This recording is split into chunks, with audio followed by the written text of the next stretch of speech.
بہت بہت شکریہ اللہ تبارک و تعالیٰ اسی طرح سے حافظ صاحب اور ان کی پوری ٹیم کو محنت کرنے اور تمام لوگوں کو ان کے ساتھ دینے کی توفیق عطا فرمائے آمین رب العالمین ماشاء اللہ اللہ تبارک و تعالیٰ کا احسان ہے کہ ہمارے محلے میں ایک سے ایک جلسے ہو رہے ہیں الحمدللہ قریب ہمارا جلسہ ہونے والا ہے آپ کی یعنی ہمارے محلے کے بچے تمام مل کر کے اس کو بھی کامیاب کریں اللہ تبارک و تعالیٰ آپ کے آنے کو قبول فرما آمین رب العالمین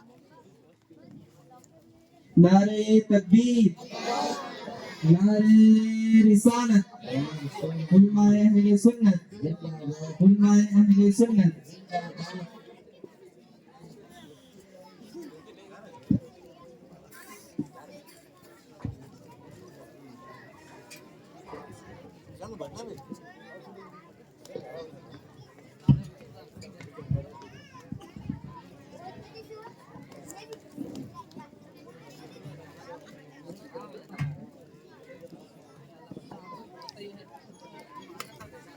السلام علیکم ورحمۃ اللہ وبرکاتہ.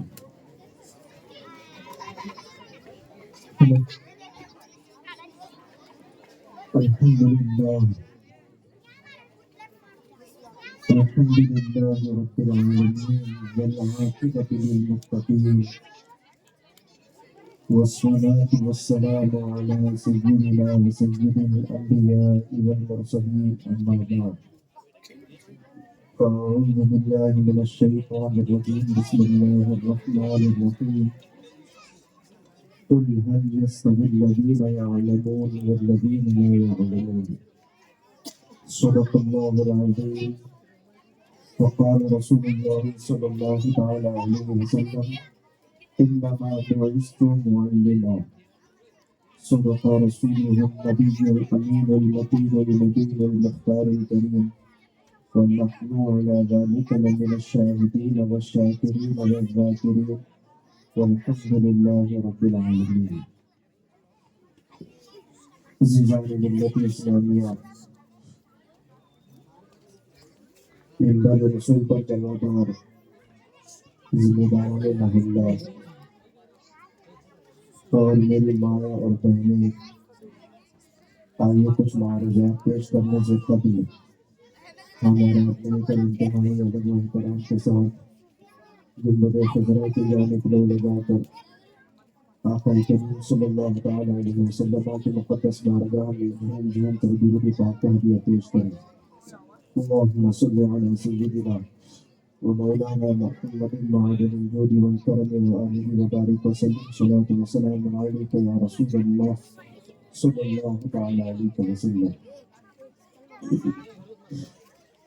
الحمدللہ میں اپنی آنکھوں سے دیکھ پا رہا ہوں کہ منبر رسول پر محلے کے ذمہ داران بیٹھے ہوئے ہیں. ان کے سامنے بیٹھ کر کے گفتگو کرنا یہ مجھے زیب نہیں دیتا، لیکن میں ان ذمہ داروں سے معذرت چاہتا ہوں. میری طبیعت ساتھ نہیں دے رہی ہے، جس کی وجہ سے بیٹھ کر کے گفتگو کرنے پر مجبور ہو گیا.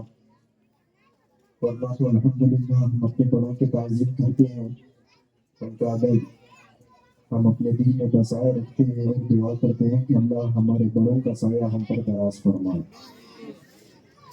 میں کوئی لمبی چوڑی گفتگو کرنے کے لیے آپ کے سامنے حاضر نہیں ہوں، وقت پہلے ہی کافی ہو چکا. بس چند جملے آپ کے سامنے میں بتانے کے لیے آیا ہوں. چند جملے آپ کی سماعتوں کے حوالے کر کے انشاءاللہ اپنی گفتگو کو جلد از جلد ختم کرنے کی کوشش کروں گا. لیکن میں خصوصیت کے ساتھ اپنے بچوں سے گزارش کرتا ہوں کہ آپ تھوڑی دیر خاموش رہیں، خاموشی کے ساتھ میری گفتگو کو آپ سماعت فرمائیں. بہت ہی اہم پیغامات انشاءاللہ میں اپنے گفتگو کے ذریعے سے آپ تک پہنچاؤں گا. عزیزان ملت اسلامیہ،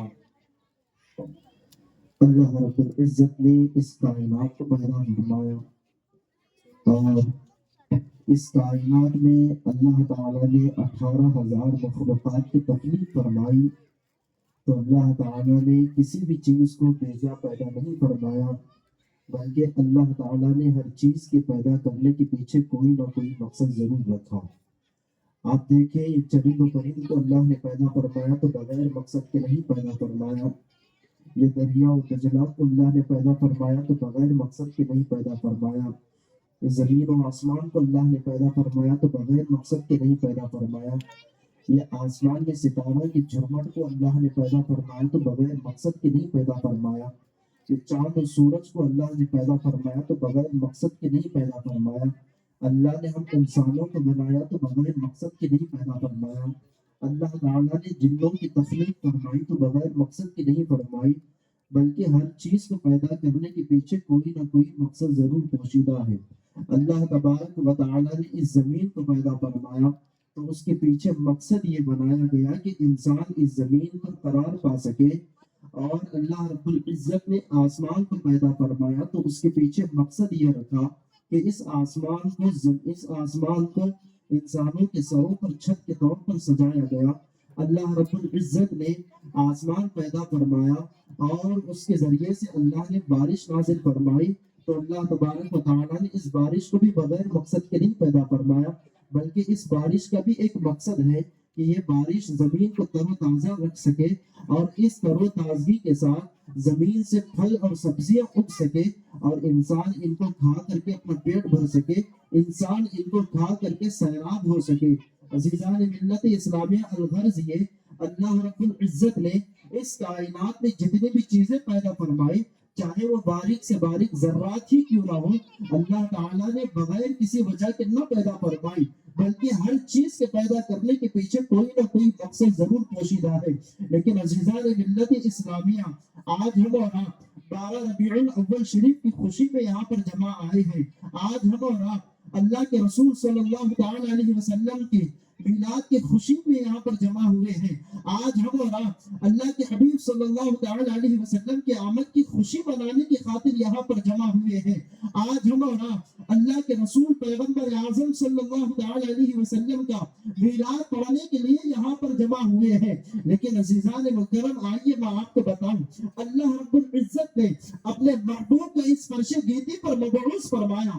اللہ رب العزت نے اپنے محبوب صلی اللہ تعالی علیہ وسلم کو اس دنیا میں بھیجا ہے.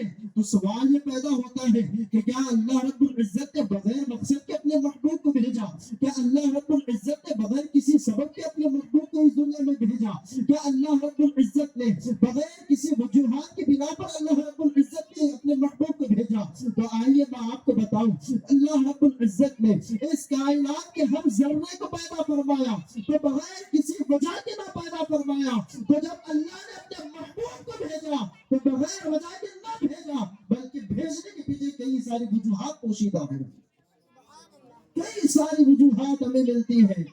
عزیزان مکرم، اگر ہر وجہ پر گفتگو کرنے لگ جائے تو وقت کافی نکل جائے گا. صرف آمد رسول کا ایک مقصد اور آمد رسول کی ایک وجہ میں آپ کے سامنے بتاؤں. اللہ کے رسول پیغمبر اعظم صلی اللہ تعالی علیہ وسلم خود ارشاد فرماتے ہیں، انما بعثت معلما، یعنی اللہ رب العزت نے مجھے معلم بنا کر کے دنیا میں بھیجا. اللہ رب العزت نے مجھے استاد بنا کر کے دنیا میں بھیجا. اللہ رب العزت نے مجھے ٹیچر بنا کر کے دنیا میں بھیجا. تو پتہ یہ چلا، جہاں آمد رسول کے کئی سارے مقاصد ہیں، ان مقاصد میں سے ایک مقصد آمد مصطفیٰ کا یہ بھی ہے کہ اللہ رب العزت نے اپنے محبوب کو، اپنے محبوب کی امت کو علم سکھانے کے لیے بھیجا. تو عزیزان مکرم، اللہ رب العزت نے قرآن مجید میں ارشاد فرمایا، دیکھیں علم اور جہل، اس دونوں کے درمیان فرق آپ دیکھیں. ایک عالم اور جاہل کے درمیان کا فرق آپ سمجھیں. قرآن پاک کی جس آیت کو میں نے اپنا موضوع سخن بیان، اس آیت مبارکہ میں اللہ نے ارشاد فرمایا، قل هل يستوي الذين يعلمون والذين لا يعلمون. اللہ رب العزت نے اپنے محبوب صلی اللہ تعالی علیہ وسلم کو مخاطب ہو کر کے ارشاد فرمایا، اے محبوب آپ فرما دیں کہ جاننے والے یعنی عالم اور نہ جاننے والے یعنی جاہل، یہ دونوں برابر ہو سکتے ہیں. عزیزان ملت اسلامیہ، قسم خدا کی یہ آسمان اور زمین ایک نہیں ہو سکتے. قسم خدا کی جس طریقے سے آگ اور پانی ایک نہیں ہو سکتے، ٹھیک اسی طریقے سے ایک جاہل اور عالم برابر نہیں ہو سکتے، کیونکہ علم ایک نور ہے۔ اللہ کے رسول نے حدیث پاک میں ارشاد فرمایا العلم نور، علم ایک روشنی ہے اور جہالت ایک تاریکی ہے۔ نور اور تاریکی دونوں برابر نہیں ہو سکتے، اجالا اور اندھیرا یہ دونوں برابر نہیں ہو سکتے، کیونکہ جہاں پر اجالا ہوتا ہے وہاں تاریکیاں چھٹتی ہوئی نظر آتی ہے، اور جہاں تاریکی ہوتی ہے وہاں کبھی اجالا نہیں آ سکتا۔ تو عزیزان ملت اسلامیہ، میں بتاتا ہوا چلوں، جب کوئی انسان علم حاصل کر لیتا ہے، خصوصیت کے ساتھ میں علم دین کی گفتگو کروں، علم دنیا کو بھی حاصل کرنا ضروری ہے، میں علم دنیا کی مخالف نہیں ہوں، لیکن یہ دین کی محفل ہے تو میں علم دین کی بات کرتا ہوا چلوں۔ جب ایک خاتون علم دین سے آراستہ ہو جاتی ہے تو پھر وہ اپنے شوہر کے حقوق کو سمجھنے کی کوشش کرتی ہے، اور جب ایک مرد علم دین کو حاصل کر لیتا ہے تو پھر وہ انسان اپنے بیوی کے حقوق کو سمجھنے کی کوشش کرتا ہے۔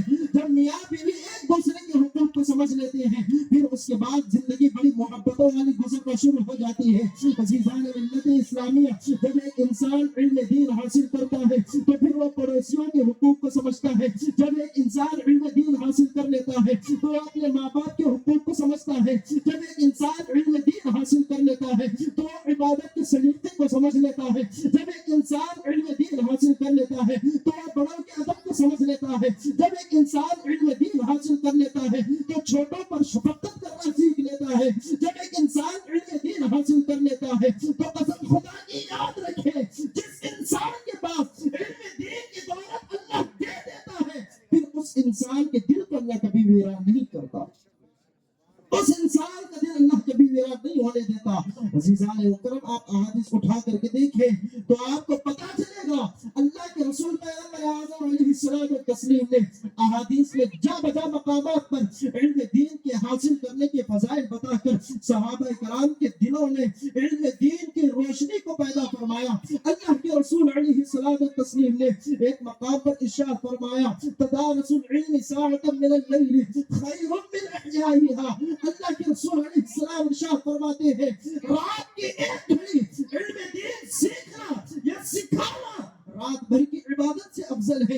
ایک مقام پر ارشاد فرمایا گیا العالم اشد خیر من الف عابد۔ اللہ کے رسول علیہ السلام ارشاد فرماتے ہیں کہ ایک عالم دین 1000 عابدوں پر افضل ہوتا ہے۔ اس کے پیچھے کی وجہ میں آپ کو بتاؤں، اس کے پیچھے کا پس منظر میں آپ کو بتاؤں۔ ایک مرتبہ کی بات ہے کہ ایک بندہ جو ہے ایک مرتبہ کی بات ہے، آپ نے وہ واقعہ بڑا سنا ہوگا کہ شیطان کا تخت پانی پر لگا ہوا تھا، شیطان اپنے چیلوں سے حساب لے رہا تھا کہ آج تم نے کون سے کام کارنامے انجام دیے، آج تم نے کس کو بہکایا، آج تم نے کس کو گناہ میں ملوث کیا۔ تو ہر کوئی آ رہا تھا اور اپنی اپنی رپورٹ دے رہے تھے کہ ایک شیطان نے کہا کہ میں نے فلاں انسان سے زنا کروا دیا، شیطان خوش ہوا اور اس کو بھیج دیا گیا۔ پھر اس کے بعد ایک چیلا آیا اور کہنے لگا میں نے فلاں انسان سے چوری کروا دی، شیطان خوش ہوا، پھر اس کو وہاں سے ہٹا دیا گیا۔ پھر دوسرا چیلا آیا اور اس سے رپورٹ لی گئی تو اس نے بتایا کہ میں نے فلاں میاں بیوی کے درمیان جھگڑے کروا دیے، تو پھر شیطان خوش ہوا، اس کو وہاں سے بھیج دیا۔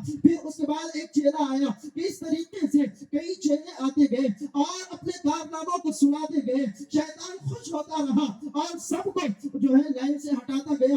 بالآخر ایک چھوٹا سا اور لنگڑا سا ایک چیلا موجود تھا، وہ ڈرتا سہمتا ہوا ابلیس کے بارگاہ میں آیا اور آ کر کے کھڑا ہو گیا۔ ابلیس نے پوچھا کہ بتاؤ تم نے آج کیا کارنامہ انجام دیا؟